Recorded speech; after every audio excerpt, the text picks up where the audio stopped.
আসসালামু আলাইকুম। এই যে আরেকটি গরুর হাটে চলে আসছে। এই যে দেখতে পাচ্ছেন গরুগুলো এই দিক দিয়ে হচ্ছে বকনা গরু এবং ছোট গরু যারা গাভী গরু পালতে যাচ্ছেন তাদের জন্য এই সাইডটা বরাদ্দ করা আছে। এই সাইডটাতে বকনা গরু ছোট সার বাছুরগুলো আপনারা যারা পালতে চাচ্ছেন তাদের জন্য এই সাইডটা নিতে।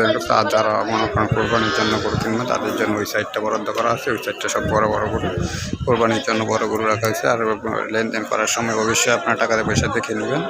গরুর হাটে প্রচুর পরিমাণে ফেক টাকা থাকে, এমনকি জাল টাকা থাকে। জাল টাকাগুলো আপনার অবশ্যই যারা কেনা বেচা করবেন অবশ্যই তারা আপনারা দেখে কিনবেন, দেখে টাকাটা নেবেন। টাকাটা দেখে এবং গুণে সুন্দরে যাচাই করে নেবেন, কারণ টাকা যদি একবার আপনার হাতে জাল পড়ে যায় তখন এই টাকা চালানো আপনার জন্য খুব কঠিন। এমনকি এটা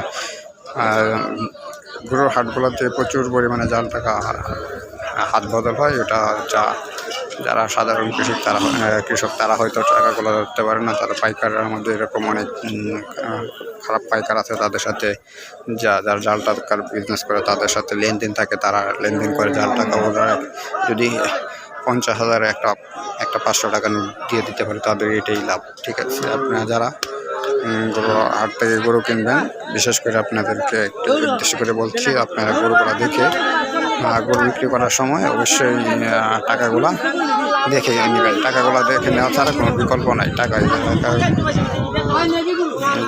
পাইকারের সাথে লেনদেন কথাবার্তা চলতেছে। হয়তো 500 থেকে 100 টাকা লাগিয়ে এখানে কম বেশি হয়তো, তবে গরুর দাম অনেকটাই কম আছে এখনও বাজার থেকে। এখন সামনে যেহেতু কোরবানি ঈদ, এখনও কোরবানি হাট পুরোপুরি দামে শুরু হয় নাই, তবে গরুর দাম অনেকটাই কম আছে এখনও। আপনারা যারা আগে গরু কিনে রাখতে চাচ্ছেন তারা অবশ্যই, যারা হবিগঞ্জ নবীগঞ্জ দিকে আসেন তারা অবশ্যই এই হাটের থেকে গরু কিনতে পারেন। আপনার অবশ্যই সাশ্রয়ী হবে মূল্যটাই। এই হাটটা প্রতি মঙ্গলবার সকাল থেকে বসে, সকাল 9টা থেকে শুরু হয়ে বিকাল 5টা পর্যন্ত থাকে প্রতিদিন। প্রতি মঙ্গলবারে সপ্তাহে একদিন এই হাটটি থাকে।